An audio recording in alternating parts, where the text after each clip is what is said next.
Então vamos lá, vamos estudar o Salmo 39, que também podemos dividir em duas partes. Quando eu digo aqui podemos dividir em duas partes, tal, etc., há autores que dividem alguns dos salmos de uma maneira diferente dessa que eu estou propondo. Eu escolhi alguns autores, estudei alguns autores e dividi dessa maneira, segundo alguns que apresentam isso. Mas é bem interessante essa divisão aqui. Duas partes, promessa e petição. Promessa de Davi, as promessas que ele fez, e a petição. Davi estava cansado de controlar os seus sentimentos, controlar a sua vida. Então, é uma maneira de colocar isso para fora. Ele falha na realidade em ter cumprido os votos que ele disse que cumpriria. Então, está cansado e ele faz algumas petições. O que Davi resolve primeiro e o que Davi faz. Então, o que ele resolve fazer? Logo aqui no verso 1, ele diz assim, eu vou ler todo o verso 1. Disse comigo mesmo, guardarei os meus caminhos para não pecar com a língua. O problema da fala, né? Colocar para fora aquilo que a gente está pensando. Então ele diz assim, estou com um problema com isso, né? Porei mordaça a minha boca enquanto estiver na minha presença o ímpio. Quer dizer, eu não vou falar certas coisas diante de certas pessoas.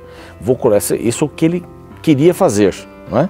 O que Davi resolve fazer nesta primeira parte deste item promessa de Davi, as promessas que Davi fez, né? Então, Davi resolve colocar uma mordaça na sua boca, enquanto estivesse na presença de pessoas que ele não confiava. E no verso 2, o que Davi fez?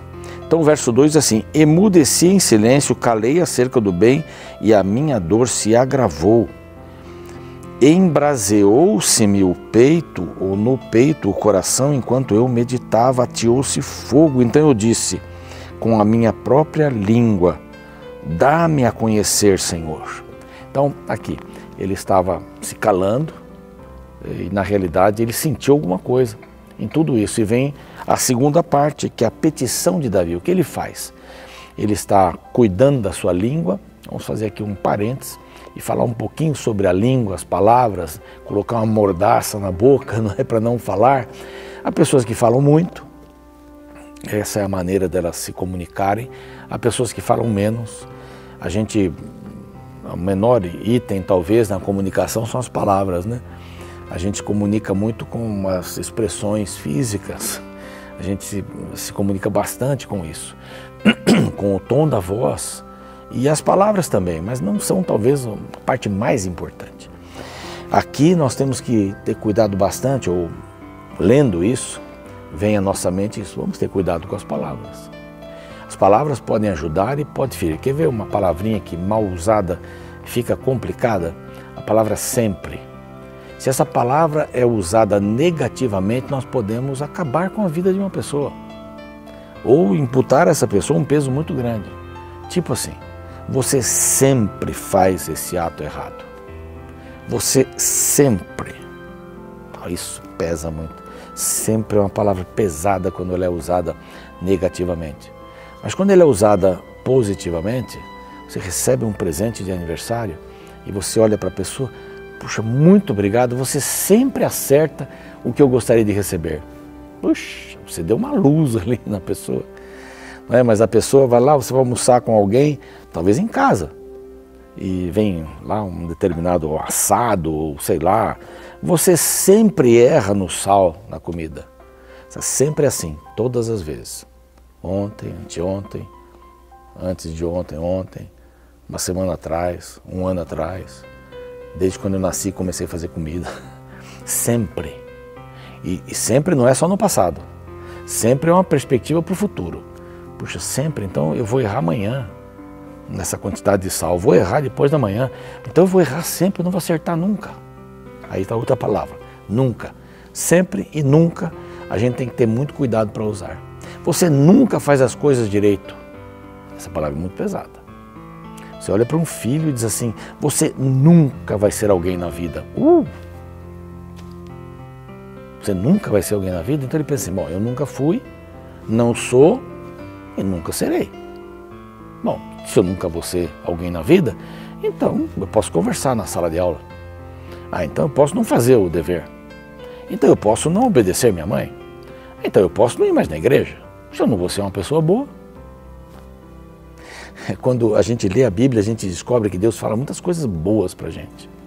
Sempre estarei convosco. Olha que bacana. Sempre. Eu nunca vou me esquecer.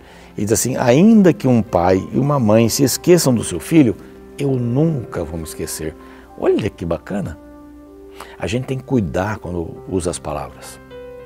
E como eu disse, não são só as palavras, né? Eu posso dizer assim, eu já disse que eu estou nervoso. O que você entendeu? Estou morto de nervoso. Então o tom de voz é importante. Quando você quer comunicar uma coisa, às vezes as pessoas vão gritando numa discussão de casais, de amigos, alguma coisa assim, vão gritando porque a gente acha que quanto mais grita, melhor a pessoa vai entender. Muito pelo contrário. Se uma pessoa vem gritar comigo, eu corto aqui a comunicação, eu não ouço mais nada. Isso é comigo, não sei com você. Mas gritar para mim não adianta. Agora, se a pessoa se assenta comigo e diz assim, olha, vamos fazer o seguinte, eu quero te dizer uma coisa, talvez você não goste, aí é diferente. Quando a gente ouve uma observação sobre uma conduta nossa que não está boa, de alguém que nos ama, tem muito peso. Mas é de alguém que a gente nem conhece direito, fica gritando com a gente, isso não tem peso. Então, muito mais importante é você amar a pessoa e corrigi-la. É o que Deus faz. A gente o ama porque Ele nos amou primeiro. Então é importante. Eu quis gastar um pouquinho de tempo aqui porque um dos nossos maiores problemas é a comunicação. É a comunicação. A pessoa chegou atrasada, você cruza os braços e começa a bater o pezinho. Ah, desculpa, cheguei atrasado. Ah, tudo bem. O que você demonstrou com o teu corpo? Está dizendo assim, você está pensando que eu sou o quê? Meu tempo é precioso. Você está falando com alguém e olhando para o relógio. Ah, O que você está dizendo para essa pessoa? Então, que possamos nos comunicar melhor. Se a gente quer ter uma comunicação efetiva, se a gente quer chegar a algum lugar, a gente tem que pensar como é que vai ser esse caminho.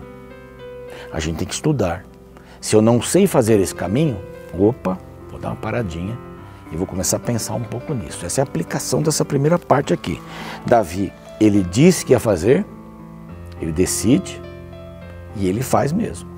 Só que teve problemas aqui, ele ficou com o coração pensativo, porque ele ficou calado e ficou pensando, e aí ele fala 4 coisinhas. Deixa eu ver se são 4 mesmo, são 4 coisas que ele fala aqui. A partir do verso 4, vem a petição de Davi. Primeiro é a questão da promessa, e agora as petições de Davi. Primeira coisa, ele diz assim, dá-me a conhecer, Senhor, o meu fim e qual a soma dos meus dias para que eu reconheça a minha fragilidade. Aqui a palavra mais importante é mostra-me. Mostra-me, Senhor, o tempo da minha vida. Deus não respondeu. Olha que interessante. Deus não vai responder Davi, não. Que ele está querendo dizer assim, o que é a vida? Só fala para mim quando é que eu vou morrer. Eu tenho problemas. Eu enfrento situações horríveis. Estou cansado de dirigir os meus sentimentos. E quando a gente dirige os sentimentos da gente mesmo, cansa. Né? Por isso que é bom estar com Cristo, andar com Cristo, viver com Cristo. Aquele texto lá de Deuteronômio vale para hoje. Enquanto eu estiver andando, sentado, vou dormir, vou acordar com a família, sem a família, em casa, fora de casa, pensar em Cristo. Andar com Cristo. Isso é fundamental. E todos os que andaram com Deus foram longe. Porque é a melhor companhia. Deus é a melhor companhia. Então ele fala assim, dá-me, né, mostra-me a vida, o que é a vida? Deus não responde. Eu quero saber o prazo da minha vida. Não é nada viver. Deus não responde por quê? Porque é muito viver. Viver é uma coisa bonita, gostosa. E a gente deveria buscar métodos para viver cada vez melhor. Tem aí os 8 remédios da natureza, que o programa Vida e Saúde fala bastante, né? A água, a luz solar, beber água adequadamente, tomar banhos de sol, né, vitamina D, dormir, né, comer equilibradamente, né, e outras aí que eu não me lembro agora para falar todas de uma vez. Mas a gente tem que valorizar a vida, ter bons amigos, frequentar bons ambientes. Para que é que eu vou beber? Vou usar um termo chulo, encher a cara. Por que eu vou encher a cara? Né, carnaval aí, passou. Por que eu vou encher a cara? Vou ficar fora de mim? Final de semana. Vou lá, bebo todas. E saio com todas ou com todos. Ah, vou desfrutar a vida. Isso é desfrutar a vida? Quando passa o efeito do entorpecente, né, da droga lícita ou ilícita, e aí? Você vai tomar de novo para ter aquele sentimento de euforia. Euforia não é vida, vida é vida. E Davi diz assim, Senhor, não tá boa minha vida não. Deus não responde, Deus não fala nada. Aí tem aqui o verso 7, que ele diz assim, e eu, Senhor, que espero? Tu és minha esperança, livra-me. Livra-me de todas as iniquidades, não me faça o opróbrio do insensato. O que ele está falando aqui? Salva-me. Então, mostra-me os meus dias, ele pede. Agora ele pede, salva-me. Aqui ele está no momento de depressão. Você pode entender isso. Depressão existia naquele tempo e existe hoje como existe hoje. Quantas pessoas estão passando por esse aspecto da depressão?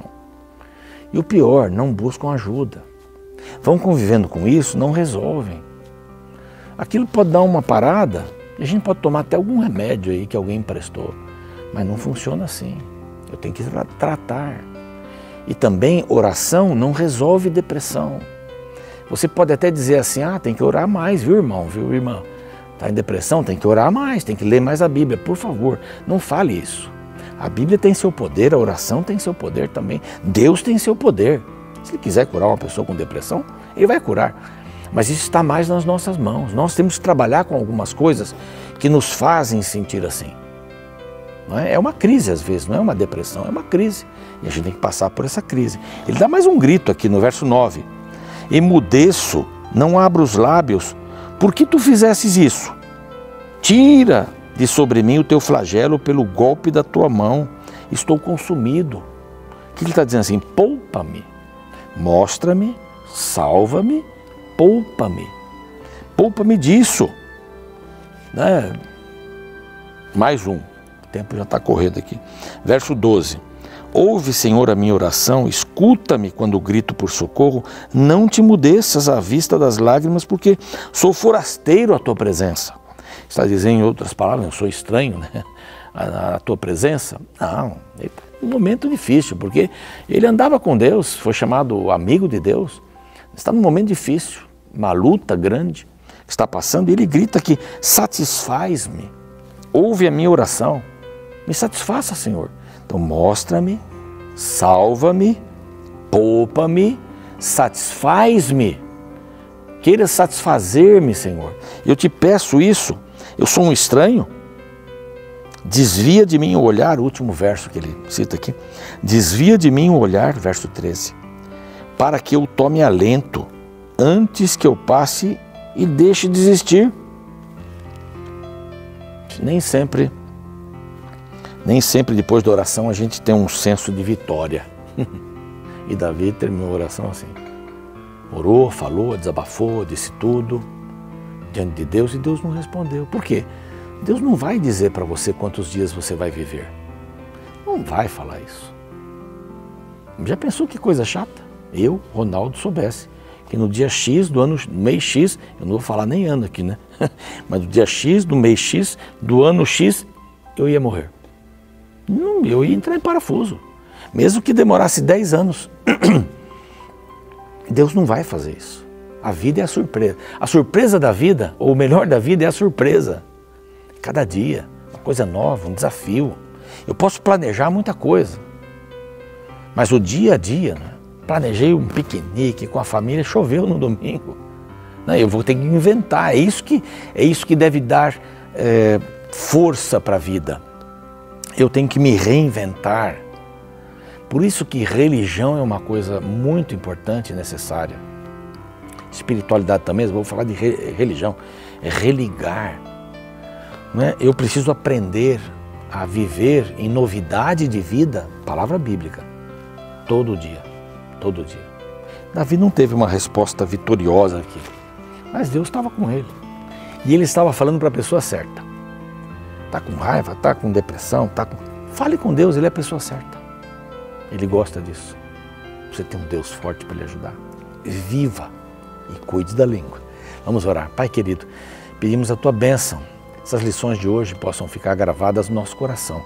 Que esse salmo nos acompanhe e que possamos saber que o Senhor está do nosso lado, mesmo que não tenhamos a vitória na hora. Mas a vitória eterna está garantida para todos aqueles que desejam e que precisam. Ajuda-nos a enfrentarmos esse dia por Jesus. Amém.